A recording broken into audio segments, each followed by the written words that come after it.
The sterile white corridors of the Hegemony research vessel Dominion's Edge hummed with barely contained excitement as Commander Thylex oversaw the extraction of what appeared to be a primitive human stasis pod from the wreckage of an ancient Earth colony ship. In his 60 years serving the Korathi Hegemony, he had overseen the cataloging of dozens of extinct species. But this discovery would prove to be unlike anything the galaxy had ever seen. The debris field stretched for thousands of kilometers through the Epsilon Sector, a graveyard of twisted metal and shattered dreams that had been drifting through space for over 3 centuries. The Korathi Hegemony had claimed this region after the Great Purge of 2387, when they systematically eliminated the last traces of human civilization from the galaxy. It was supposed to be a routine salvage operation, strip the wrecks for rare materials and move on. Before we jump back in, tell us where you're tuning in from, and if this story touches you, make sure you're subscribed, because tomorrow, I've saved something extra special for you. Commander Thylex stood nearly 9 feet tall, his chitinous exoskeleton gleaming under the harsh lights of the cargo bay. The Korathi were an insectoid species that prized efficiency above all else.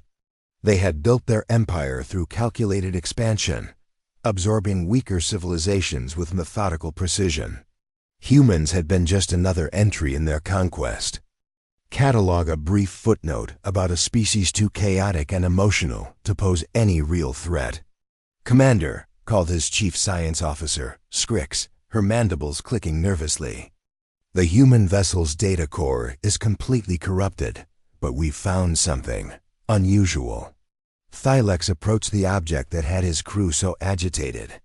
It was a cylindrical stasis pod, roughly 7 feet long, made from some kind of crystalline material that seemed to shimmer with its own inner light. Unlike the crude metal and polymer construction typical of human technology, this device appeared almost elegant in its design. Life signs? Thylex inquired, running his sensory appendages over the pod's surface. Strong and stable, sir. The occupant has been in suspended animation for approximately 312 years. The pod's power source is, well, we can't identify it. It's not fusion, not antimatter, not anything in our databases. Thylex examined the readouts with growing interest. According to Hegemony records, humans had been a primitive species when they encountered them. They had possessed basic space travel and simple weapons, but nothing that could challenge Korathi superiority. This pod, however, suggested a level of technological sophistication that didn't match the historical data. Any identification markers? Scrix gestured to a series of symbols etched into the pod's base. The characters were in the human writing. System, but the translation came through clearly. Project Lazarus, subject.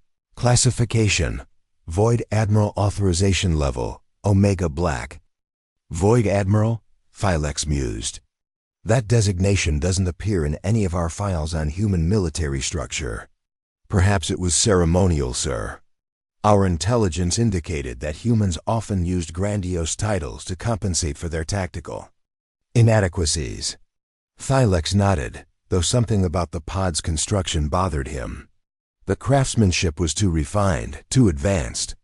The Korathi had studied human technology extensively during the conquest, and this was leagues beyond anything they had encountered. What was the original mission of this vessel? He asked. Scrix consulted her data tablet. According to the ship's registration, it was the UES Covenant, a civilian evacuation transport, launched from Earth's Luna colony during the final phase of our invasion. It was carrying approximately 50,000 refugees to the Outer Rim territories. Civilian evacuation, Thylex repeated thoughtfully. Then why is there a military stasis pod among the refugees? The question hung in the air as Thylex studied the pod more carefully. The humans had been in full retreat during those final months, their fleets scattered and their colonies abandoned. It made no sense for them to waste resources on preserving A single military officer when they could save dozens of civilians instead. "Sir," interrupted another technician, "we found something else. The pod wasn't part of the ship's original manifest. It was retrofitted into the cargo bay." Hastily, from the look of the modifications, Thylex felt the first stirring of unease. Someone had gone to considerable trouble to hide this individual among the civilian refugees. Someone had wanted this void admiral to survive even when everything else was lost. "Have you contacted High Command about the discovery?" "Yes, sir. They've ordered us to transport the pod to Research Station Helix 7 for proper analysis. They want to study the preservation technology before attempting revival." Thylex continued staring at the pod, watching the slow, steady pulse of lights along its surface that indicated the occupant's vital signs. Something about this discovery felt significant, though he couldn't quite articulate why. Perhaps it was the pod's advanced construction, or the mysterious circumstances of its placement, or simply the fact that after 3 centuries of believing they had completely cataloged human capabilities, they had found something new. "Very well. Secure the pod for transport and set course for Helix 7. But Scrix." "Yes, Commander?" "Run a deep scan on this sector. If there's one pod we missed, there might be others."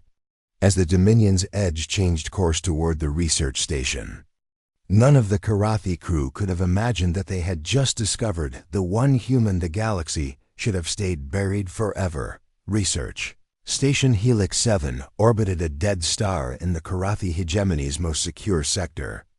The facility was a masterpiece of xenobiology, designed to safely study and catalog extinct species from across the galaxy. Dr. Veleth, the station's chief xenobiologist, had overseen the revival of over 200 different life forms during her career. She had never lost a specimen to revival complications. The mysterious human pod had been transported to Laboratory 7, the station's most advanced revival chamber. The crystalline stasis pod sat in the center of the room, connected to dozens of monitoring devices that hummed softly as they analyzed every aspect of the sleeping occupant's physiology. "Vital signs are extraordinary," reported Dr. Veleth to Commander Thylex, who had insisted on overseeing the revival personally. "Heart rate, brain activity, cellular regeneration, everything is operating at peak efficiency despite 3 centuries of stasis. This preservation technology is remarkable." Thylex studied the readouts with growing confusion. According to our records, human stasis technology was primitive at best. Most of their early attempts resulted in cellular damage or death. "Perhaps this was an experimental unit," suggested Dr. Veleth, though her tone carried uncertainty. "Though I must say the biological readings are unusual." "Unusual how?"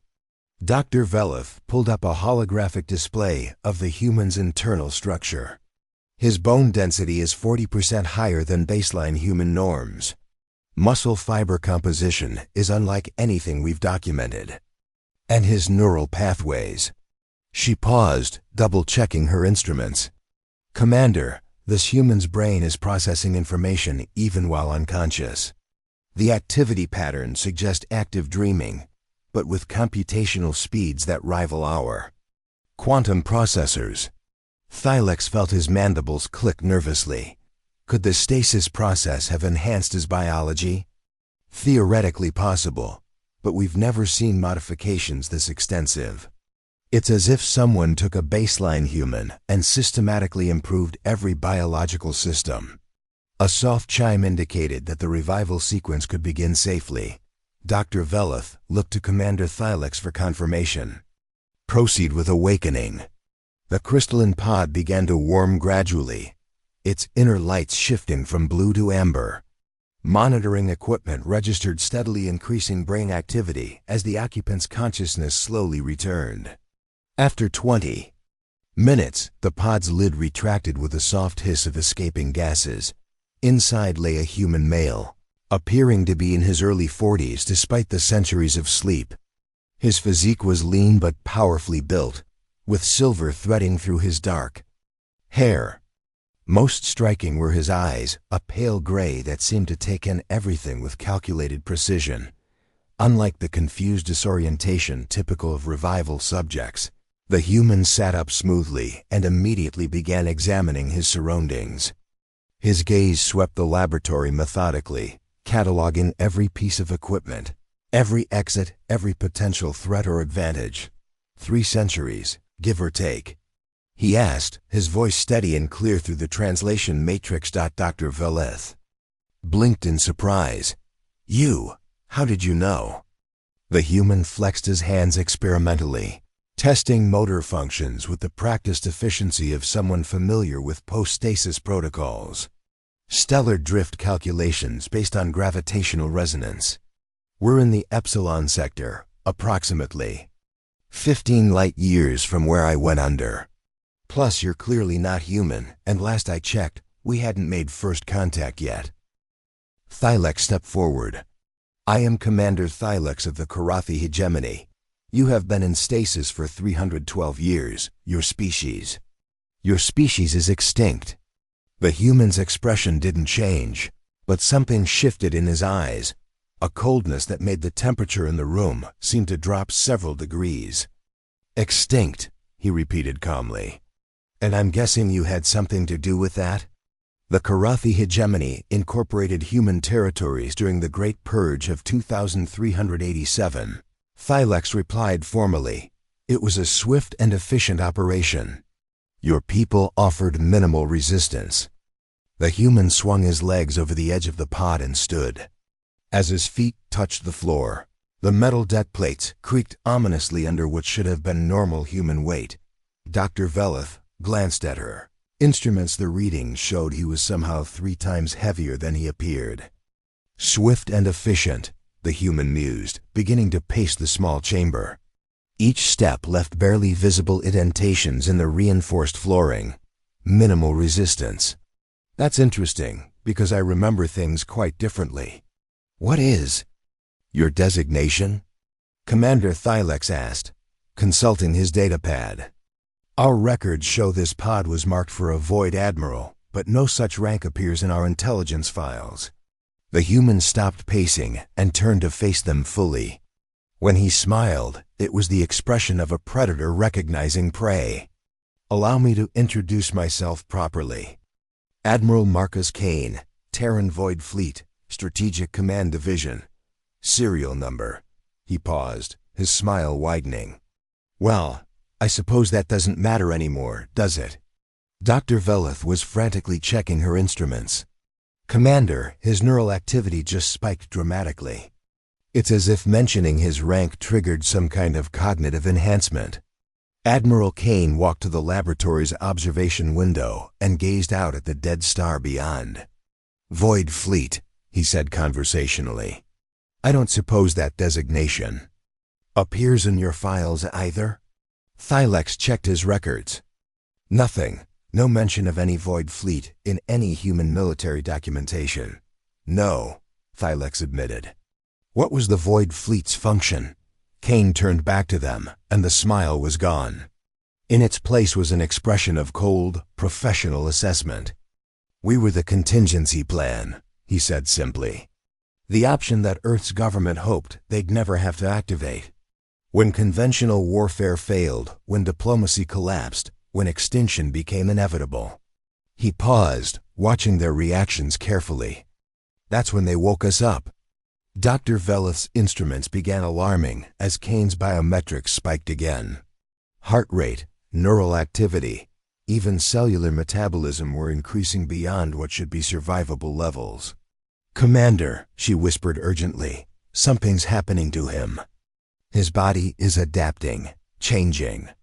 Kane overheard her and chuckled softly. 300 years in stasis.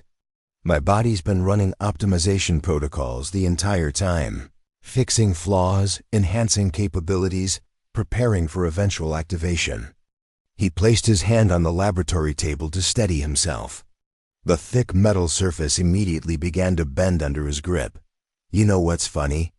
Kane asked, apparently unaware of the damage he was causing. You say my people offered minimal resistance. But if the Void Fleet never activated? His eyes narrowed dangerously. That means you caught us during the evacuation phase. The implications hit Commander Thylex like a physical blow. The humans hadn't fought back because they hadn't been ready to fight. They had been in the process of retreat and evacuation when the Korathi struck. The question is, Admiral Kane continued, his enhanced physiology still adapting and improving with each passing moment. How many other pods like mine did you scatter across the galaxy when you destroyed our evacuation fleets? And for the first time since beginning his military career, Commander Thylex felt genuine fear. The emergency briefing room aboard Research Station Helix 7 buzzed with tension as High Command's holographic representatives materialized around the central table. Supreme Overlord Krex, the Korathi Hegemony's military leader, dominated the center of the display, his massive form casting shadows even as a projection. "Explain to me," Krex's voice thundered through the speakers, "how we missed an entire human military division for 3 centuries.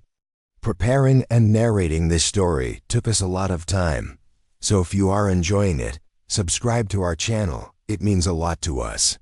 Now back to the story." Commander Thylex stood at attention, his exoskeleton gleaming under the harsh lights.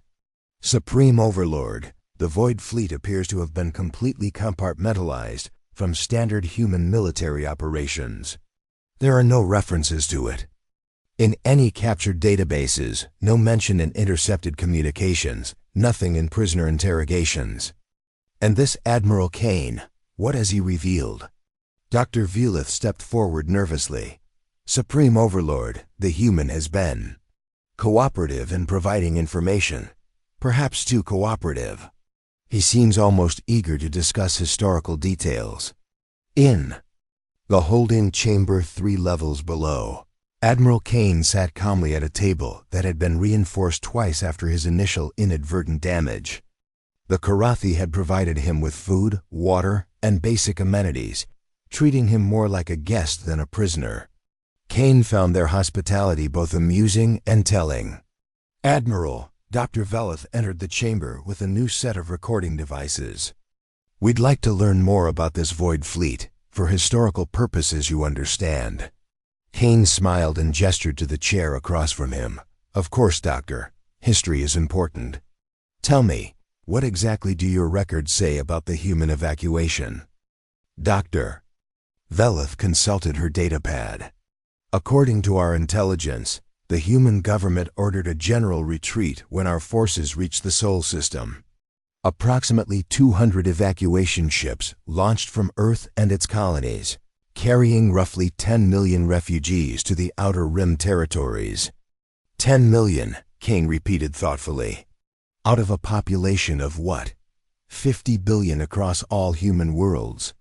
The evacuation was a desperate measure. Most humans chose to remain on their worlds rather than flee into unknown space." Kane leaned back in his chair, which groaned ominously under his enhanced weight. "Doctor, let me tell you what really happened during those final months. The evacuation wasn't desperate, it was strategic. And those 10 million refugees weren't running away from your forces." His eyes took on a distant look, as if he were accessing memories that had been perfectly preserved during his long sleep. "The Terran Defense Council had been monitoring your expansion for decades before first contact. We knew exactly what kind of empire you were: efficient, methodical, overwhelming. You absorbed civilizations by demonstrating superior force until they surrendered rather than face annihilation." Dr. Velith was taking rapid notes. "Yes, that was our standard protocol. It minimized casualties on both sides." "Clever," Kane admitted. "It worked because you only encountered species that were already unified, already at their technological peak. But humans," he chuckled softly. "Doctor, when you invaded our space, we had just finished the most devastating war in our history." "War?" "Our intelligence indicated humans were a peaceful species during the contact period." Kane's laugh was sharp and bitter. "Peaceful?" "We had just concluded the Terran Civil War, a 40-year conflict that killed 15 billion people, and shattered our civilization into fragments. When your scouts reached our borders, humanity was exhausted, broken, barely holding together. Dr. Veleth felt a chill run through her chitinous frame. The intelligence reports made no mention of any civil war. Because by the time you arrived, it was over. The Terran Unity Accords had been signed just 3 years earlier. We had finally achieved peace after 4 decades of unimaginable brutality. Kane's voice hardened. We were tired of war, Doctor. We wanted to heal, to rebuild, to explore the stars without weapons in our hands. The implications began to dawn on Dr. Veleth. You were in a recovery period. Exactly. For the first time in generations, humans had put down their weapons. We dismantled our war fleets, converted our weapons factories to civilian production, focused on healing the wounds we'd inflicted on ourselves. Kane stood up and walked to the chamber's small viewport. When your advanced scouts made contact, the Terran Defense Council made a fateful decision. What decision? Kane turned back to her, and his expression was grim. They chose to maintain the facade of peaceful weakness. Better to let you think we were helpless than to reveal what we had been during the Civil War. The evacuation ships? They weren't fleeing in panic. They were preserving our species' most dangerous elements. Dr. Veleth's instruments began detecting elevated stress indicators in Kane's biometrics, but not from fear or anxiety. His body was responding to memories of conflict with what could only be described as anticipation. Most dangerous elements? Think about it, Doctor. 40 years of civil war produces certain types of people. Military strategists who can plan campaigns across multiple star systems. Engineers who can build weapons capable of cracking planets. Soldiers who can fight in any environment, against any odds. Kane's voice grew quieter, more dangerous. And admirals who can coordinate the complete annihilation of enemy civilizations. You're saying the evacuation was selective. 10 million people, Doctor, but not random refugees. Every evacuation ship carried specific personnel. Military commanders, weapons designers, intelligence operatives, special forces operators. The Void Fleet was our insurance policy if conventional diplomacy failed. If surrender became inevitable, we would scatter our most dangerous assets across the galaxy. Kane walked back to the table and sat down carefully. The reinforced furniture still creaked under his weight. Each evacuation ship carried between 50 and 200 Void Fleet personnel in specialized stasis pods, hidden among the civilian refugees. We were supposed to sleep until it was safe to establish new colonies. Instead, he gestured around the chamber. We've been sleeping while you thought you'd won. Dr. Veleth was frantically transmitting this information to the command center. Above, the implications were staggering. How many evacuation ships were there? She asked, though she dreaded the answer. According to the final logs I received before entering stasis, 847 ships made it out of human space before your blockade was complete. Kane leaned forward, his enhanced physiology making the simple movements seem predatory. Doctor, let me ask you something. In your 3 centuries of ruling this galaxy, how many of those evacuation ships have you found? Dr. Veleth checked her. Records with trembling appendages. 17. We've recovered 17 human evacuation vessels. Kane smiled, and it was the most terrifying expression she had ever seen. Then somewhere in the dark between the stars, there are 830 ships still. Drifting. Each one carrying between 50 and 200 of the most dangerous humans who ever lived. Each one equipped with stasis technology that's been improving our capabilities for 3 centuries. He stood up again, and this time the floor plates actually cracked under his feet. Doctor, you didn't defeat humanity. You interrupted our recovery. Period, and scattered us across the galaxy. And now, Kane's eyes gleamed with cold intelligence. Now we're starting to wake up. The emergency session in the command center had been running for 6 hours. Supreme Overlord Krex's hologram flickered as he processed the implications of Admiral Kane's revelations. Around the table, the Hegemony's top military minds struggled to comprehend the scope of what they were facing. 830 ships, General Vorthek repeated for the dozenth time. Potentially 166,000 human military specialists scattered across our territory. Sleeping. For 3 centuries, getting stronger, added Intelligence Director Zilth. If this Kane specimen is representative of their capabilities after stasis enhancement. Supreme Overlord Krex's massive form leaned forward. I want a full tactical assessment. What exactly are we dealing with? Commander Thylex stood to address the assembly. Supreme Overlord, Admiral Kane has offered to demonstrate Void Fleet tactical capabilities. He claims it would be educational. A demonstration? The human wants to show us his abilities? He's been remarkably forthcoming about everything else. Dr. Veleth interjected via comlink from the holding chamber, almost as if he wants us to understand what we're facing. In the holding chamber below, Admiral Kane was calmly performing what appeared to be routine exercises. Each movement was precise, controlled, but the reinforced floor was developing stress fractures with every step. His enhanced physiology was still adapting, still improving, and the Korathi monitoring equipment could barely keep up with the changes. Admiral, Dr. Veleth entered with a full security escort. High Command would like to understand your tactical capabilities. Would you be willing to participate in some assessments? Kane paused mid-exercise and smiled. Of course, Doctor. I think it's important that you understand exactly what the Void Fleet represents. He gestured around the chamber. Though we might need a larger space. An hour later, Kane found himself in Research Station Helix 7's primary testing bay, a massive chamber typically used for studying large alien specimens. Observation windows lined the walls, filled with Korathi officials watching with a mixture of scientific curiosity and growing dread. Let's start simple, Kane said, examining the chamber. I notice you have tactical simulation equipment. May I see your standard combat scenarios?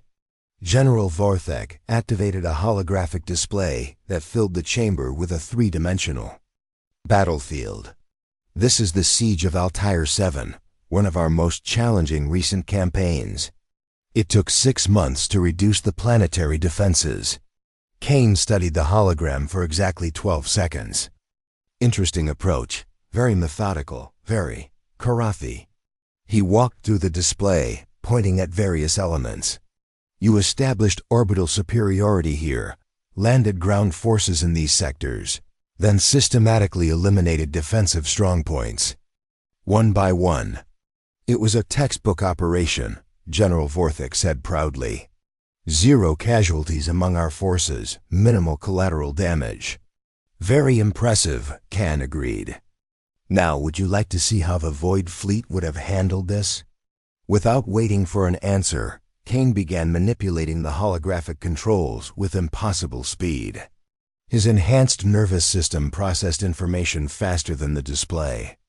Could update, and within moments, he had completely reconfigured the scenario.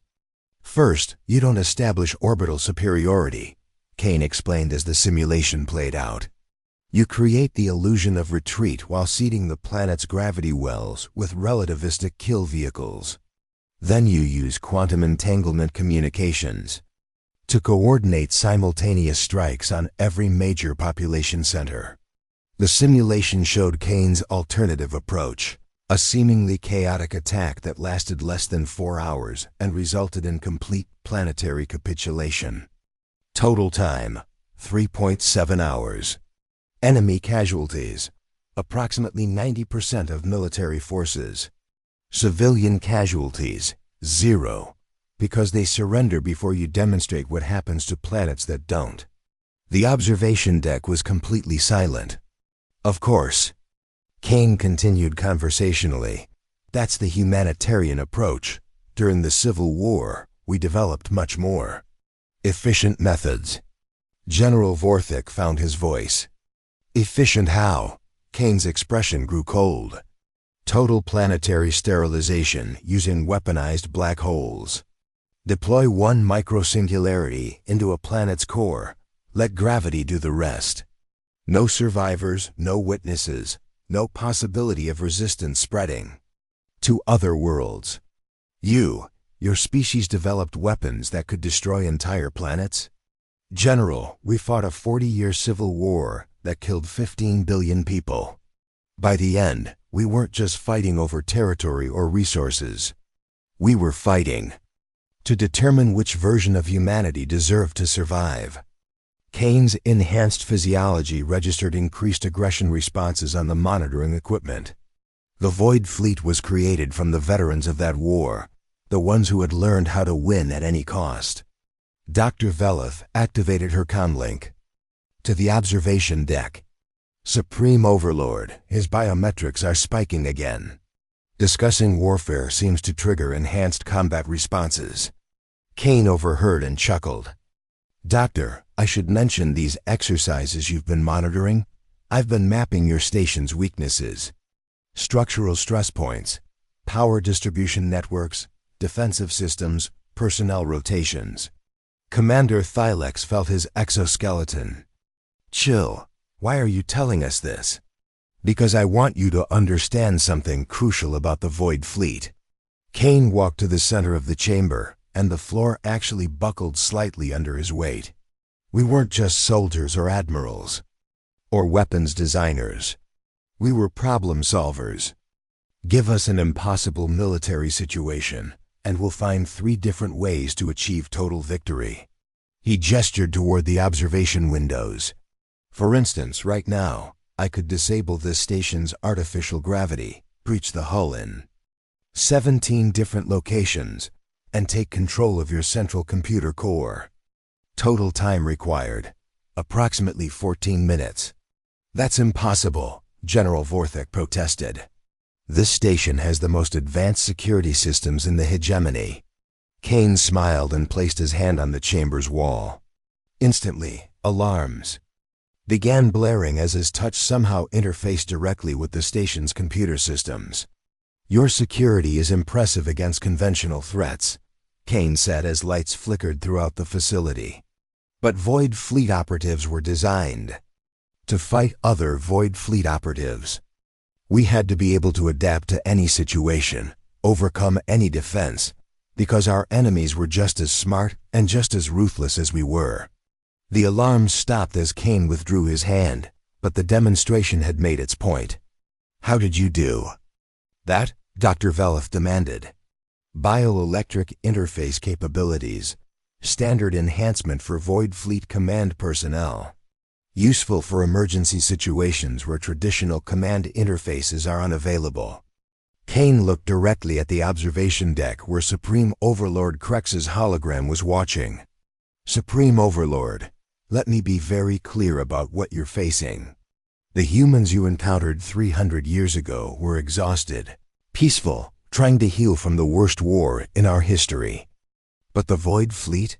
We are what that war created. We are evolution under pressure, adaptation through necessity, survival by any means required. He paused, letting his words sink in. And Supreme Overlord? We're not just scattered randomly across your empire. Before each evacuation ship launched, we received detailed intelligence on your expansion patterns, your strategic priorities, your key installations. Kane's smile turned predatory. We're positioned exactly where we need to be, to bring down your civilization from within. In the observation deck, Supreme Overlord Krex realized with growing horror that they weren't dealing with refugees who had accidentally survived. They were dealing with a carefully orchestrated strategy that had been 300 years in the making. And the enemy was just starting to wake up. Supreme Overlord Krex himself arrived at Research Station Helix 7 within 18 hours of Kane's demonstration. The massive Korathi leader had not personally inspected a research facility in decades, but the reports he was receiving defied all logical analysis. He brought with him the Empire's most elite military units and their deadliest combat systems. Station's main combat arena had been completely reconfigured for what Krex called definitive assessment. If this human represented the capabilities of the scattered Void Fleet, then the Hegemony needed to understand exactly what they were dealing with. The arena itself was a kilometer-wide sphere, capable of simulating any battlefield, environment and deploying the Empire's most advanced war machines. Admiral Kane stood calmly in the center of the arena, wearing simple gray clothing that contrasted sharply with his enhanced physiology. Over the past 48 hours, his body had continued adapting. His movements were now so precise they seemed almost mechanical, and every step left visible impressions in the reinforced flooring. Admiral Kane, Supreme Overlord Krex's voice boomed through the arena's speakers. You have made remarkable claims about Void Fleet capabilities. I wish to see them demonstrated. Kane looked up at the observation deck where the Supreme Overlord sat flanked by his top generals. Of course, Your Supremacy. What did you have in mind? Combat assessment. We will deploy our military systems in escalating configurations until we establish the limits of your abilities. Kane nodded approvingly. Excellent methodology. Shall we begin? The first test involved a single Korathi combat mech, a 12-foot-tall war machine equipped with plasma cannons, kinetic shields, and advanced AI targeting systems. These mechs had conquered 100 worlds, their pilots representing the elite of Korathi military forces. The mech entered the arena with thunderous steps, its weapon systems immediately locking onto Kane. Begin, commanded Krex. Kane didn't move to attack or defend. Instead, he simply walked toward the mech at a casual pace, hands clasped behind his back. The pilot fired plasma bolts that could melt through ship armor, struck Kane directly. The energy dispersed harmlessly around him. Interesting, Kane commented, continuing his approach. Plasma-based weaponry, very advanced for your technology level. The pilot fired again, then switched to kinetic rounds. Kane absorbed the impacts without even slowing down. When he reached the mech, he placed one hand on its armored leg. The 12-foot war machine simply stopped. All systems shut down simultaneously. Bioelectric override, Kane explained to the stunned observers. Standard countermeasure against automated systems. Supreme Overlord Krex leaned forward. Deploy a full combat squad. 5 mechs entered the arena, their pilots coordinating attacks with the precision that had made the Korathi Empire dominant. They surrounded Kane and opened fire with everything they had: plasma, kinetics, energy disruptors, gravitic weapons. Kane moved through the barrage like he was walking through gentle rain. His enhanced reflexes allowed him to predict targeting solutions before the pilots could execute them. Within 30 seconds, all 5 mechs lay disabled, their pilots unconscious, but unharmed. Impressive coordination, Kane noted. During the Civil War, we faced similar multi-unit tactics. The key is understanding that pilots think in predictable patterns. General Vorthik activated his comlink. Supreme Overlord, request permission to deploy hunter-killer squadrons. Granted. 20 of the Empire's deadliest autonomous war machines materialized in the arena. Hunter-killers were designed to eliminate threats that organic pilots couldn't handle, their reaction times measured in microseconds, their weapons capable of tracking targets across dimensions. Kane studied them with professional interest. Autonomous systems, much more challenging. He cracked his knuckles, and the sound echoed through the arena like gunshots. This will be educational. The hunter-killers attacked with inhuman coordination, their quantum processors calculating millions of attack vectors simultaneously. Kane moved in ways that seemed to violate physics, not just fast, but existing in multiple positions at once as his enhanced nervous system operated at speeds beyond conventional measurement. The battle lasted exactly 97 seconds. When the chaos ended, 20 hunter-killers lay in precisely arranged piles around Kane, who hadn't sustained a single injury. "Quantum entanglement combat protocols," Kane explained, not even breathing hard. "We developed them for fighting multiple, enhanced opponents simultaneously. Very useful against predictable AI behavior." The observation deck was absolutely silent. Supreme Overlord Krex had just witnessed a single human destroy military assets worth more than most star systems. "More," Krex commanded, his voice tight with something approaching fear.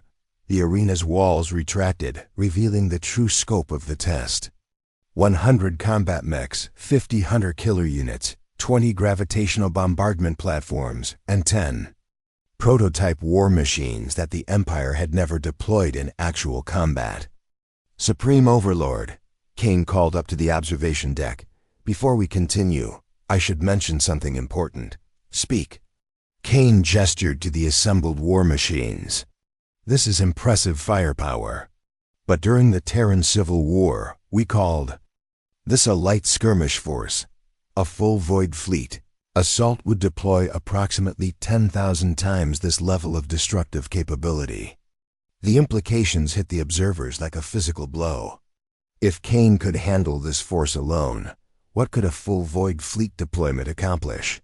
"Furthermore," Kane continued, "what you're seeing here isn't peak void fleet capability. I've been in stasis for 3 centuries. My enhancement protocols are still activating. A fully operational void fleet admiral would consider this demonstration routine." Supreme Overlord Krex stood from his throne. "Begin the final assessment." The assembled war machines attacked with the concentrated firepower of a small fleet. The arena filled with destructive energy that could have sterilized a continent. Through it all, Kane moved with impossible grace, dismantling military hardware with the casual efficiency of someone performing maintenance. But the most terrifying aspect wasn't his physical capabilities, it was his restraint. Every action was calculated, precise, designed to disable rather than destroy. He could have killed every pilot, demolished every machine, but he chose not to. When the chaos ended, Kane stood surrounded by the disabled remnants of the Empire's finest military technology. He wasn't even breathing heavily. "Your Supremacy," Kane said, looking directly at Krex, "I want you to understand something crucial. Everything you've just witnessed, the speed, the strength, the tactical capabilities represents approximately 15% of Void Fleet operational capacity." He began walking toward the observation deck, and with each step, hairline cracks appeared in the arena's reinforced flooring. "The Void Fleet wasn't designed to fight your Empire, Supreme Overlord. We were designed to fight ourselves enhanced. Humans with capabilities equal to our own. The weapons we developed, the tactics we perfected, the enhancements we underwent. All of it was to survive warfare against opponents just as dangerous as we are." Kane stopped directly beneath the observation deck and looked up at the assembled Korathi leadership. "Against conventional forces like yours, we don't fight wars, Your Supremacy. We perform exterminations." As if summoned by his words, emergency alerts began flooding the command center. Across the Empire, reports were coming in of more human awakening sites, but these weren't random discoveries. They were coordinated activations, humans awakening simultaneously across dozens of systems. "Your Supremacy," Intelligence Director Zilf reported with trembling appendages, "we're receiving communication signals from awakened humans across 7 sectors. They're coordinating with each other." Kane smiled up at them with the satisfaction of a chess master revealing checkmate. "The Void Fleet is waking up, Supreme Overlord. And now that we know the current state of the galaxy," his enhanced physiology registered combat readiness indicators that made the monitoring equipment scream warnings. "It's time to reclaim what was taken from us. For the first time in 3 centuries of dominance, The Korathi Empire faced an enemy that didn't fear them, an enemy that was stronger. The emergency session in the Hegemony's High Command lasted 72 hours without recess. Representatives from across the Empire materialized as holograms in the Grand Council chamber on Korathi Prime, their forms flickering with the urgency of the communications. The reports flooding in painted a picture of systematic awakening that defied all probability. Sector 7, 17 awakening sites, all human facilities now under Void Fleet control. Sector 12, 23 sites, complete communications blackout from Imperial forces. Sector 19, 31 sites, humans have assumed command of 3 orbital defense platforms. Supreme Overlord Krek stood at the center of the chaos, his massive form casting shadows over the holographic displays, showing the Empire's rapid destabilization. Each report brought worse news, each hour revealed more coordinated human activity. How many total awakenings? He demanded. Intelligence Director Zilth's appendages trembled as she consulted her data streams. Supreme Overlord confirmed Void Fleet activations now number 1,247 individuals across 394 separate locations, but the pattern suggests this is only the beginning. On Research Station Helix 7, Admiral Kane sat calmly in what had once been the commander's office. Commander Thylex, Dr. Veleth, and their senior staff now served as his consultants. Not prisoners, Kane had been very clear about that distinction, but rather advisors helping him understand the current state of galactic affairs. Admiral, Dr. Veleth said carefully, our latest reports indicate that your people are taking control of Imperial facilities without violence. They're offering terms. Kane nodded approvingly while reviewing tactical displays that showed Void Fleet positions across the galaxy.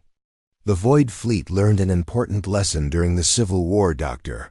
Destruction is easy. Control is valuable. Dead enemies can't provide intelligence, resources, or cooperation. What kind of terms? Commander Thylex asked, though he wasn't sure he wanted to hear the answer. Kane turned one of the displays toward them. It showed a standard Imperial surrender document, but modified with additional clauses. Immediate cessation of hostile activities. Full disclosure of Imperial military capabilities and strategic positions. Cooperation in locating remaining human stasis sites. In return, existing personnel retain their positions under Void Fleet oversight. And if Imperial forces refuse these terms? Kane's expression didn't change, but the temperature in the room seemed to drop. Doctor, do you recall my demonstration in the combat arena? Every Void Fleet operative has similar capabilities.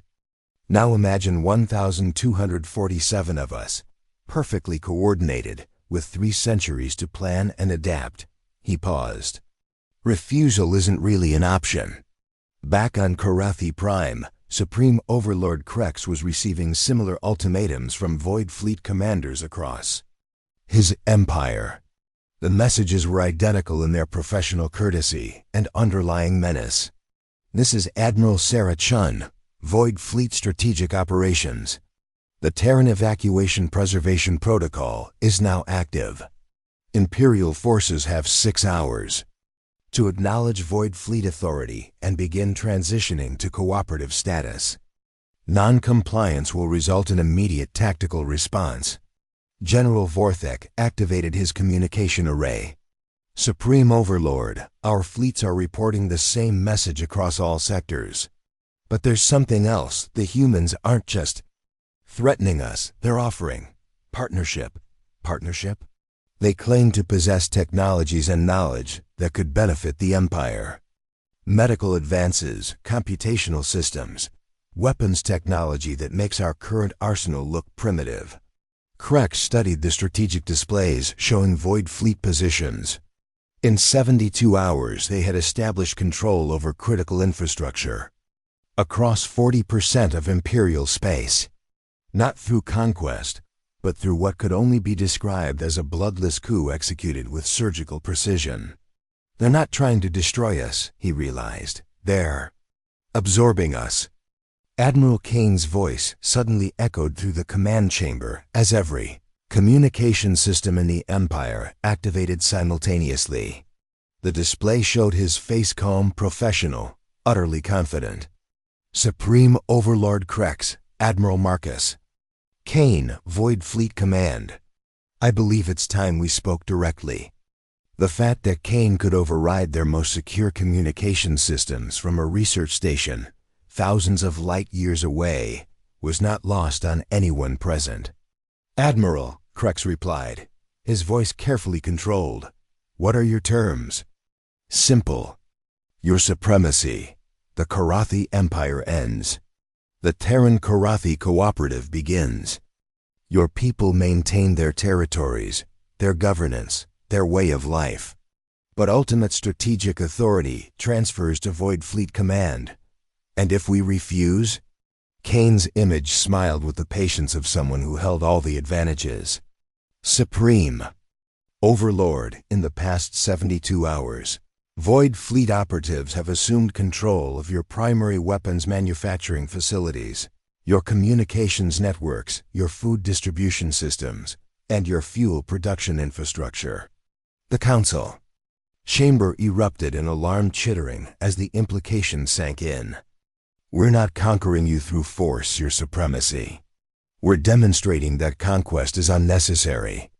The Void Fleet has been studying your empire for 3 centuries. We know every weakness, every dependency, every critical failure point. Kane paused, letting his words settle. More importantly, we know that the Korathi people aren't our enemies. You're efficient administrators, brilliant engineers, capable organizers. The empire that destroyed our worlds was built by leaders who made strategic decisions. Those leaders are gone. What remains is a civilization we can work with.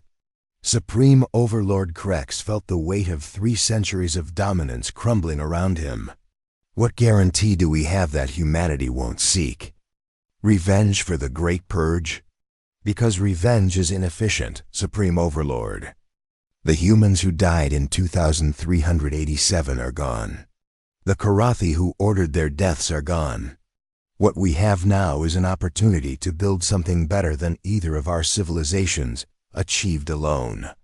Kane's image gestured, and the displays filled. With technical schematics, medical advances, and technological innovations that made Imperial science look elementary. The Void Fleet brings knowledge gained from 40 years of the most advanced warfare ever conducted. You bring administrative efficiency and organizational capability. Together, we can create a galactic civilization that surpasses anything either species imagined. The chamber was silent except for the soft hum of machinery. Your supremacy, Kane continued. You have 6 hours to make a decision.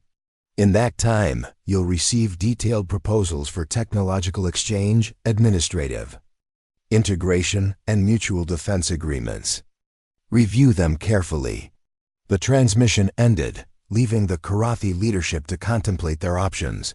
6 hours later, Supreme Overlord Krex stood before his assembled council and made the announcement that would reshape galactic history. The Korathi Empire formally recognizes Void Fleet authority and accepts integration into the Terran Korathi Cooperative. The transition took 18 months. Not the 6 months Admiral Kane had estimated for military conquest, but a careful, methodical process of integration that preserved Korathi culture while introducing human innovations. Worlds that had known only imperial efficiency discovered human creativity. Humans who had awakened to find their species extinct found themselves citizens of a hybrid civilization that combined the best of both species. Admiral Kane, now Supreme Commander of the Cooperative Defense Forces, stood in his new headquarters on the former Imperial capital.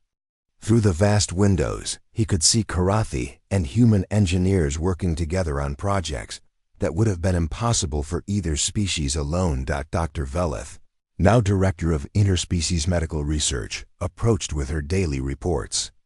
"Commander, the latest awakening sites have been located and secured. Final count, 186,342 Void Fleet personnel, successfully revived and integrated." Kane nodded, reviewing the numbers that represented the largest military force ever assembled. "And the remaining evacuation ships? All 830 vessels have been located and secured.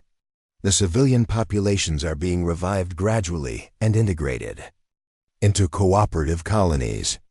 Kane looked out at the bustling cityscape where two species that had once been enemies now worked as partners. The Void Fleet's 3-century plan had succeeded beyond even their most optimistic projections. "Doctor," he said quietly, "make a note in the historical records. The Great Purge of 2387 didn't end humanity. It transformed us into something stronger, smarter, and ultimately more capable of coexistence than we ever were before." Dr. Veleth clicked her mandibles in what had become the Korathi equivalent of a smile. "Already done, Commander. Though I suspect future historians will find this entire story difficult to believe." Kane chuckled, watching human children and young Korathi playing together in the parks below. "They'll believe it, Doctor, because they'll be living in the civilization we built together. The last human to fall asleep had become the first to wake up in a galaxy where humanity would never be extinct again." Up next, you've got 2 more standout stories right on your screen. If this one hit the mark, you won't want to pass these up. Just click and check them out. And don't forget to subscribe and turn on the notification bell so you don't miss any upload from us.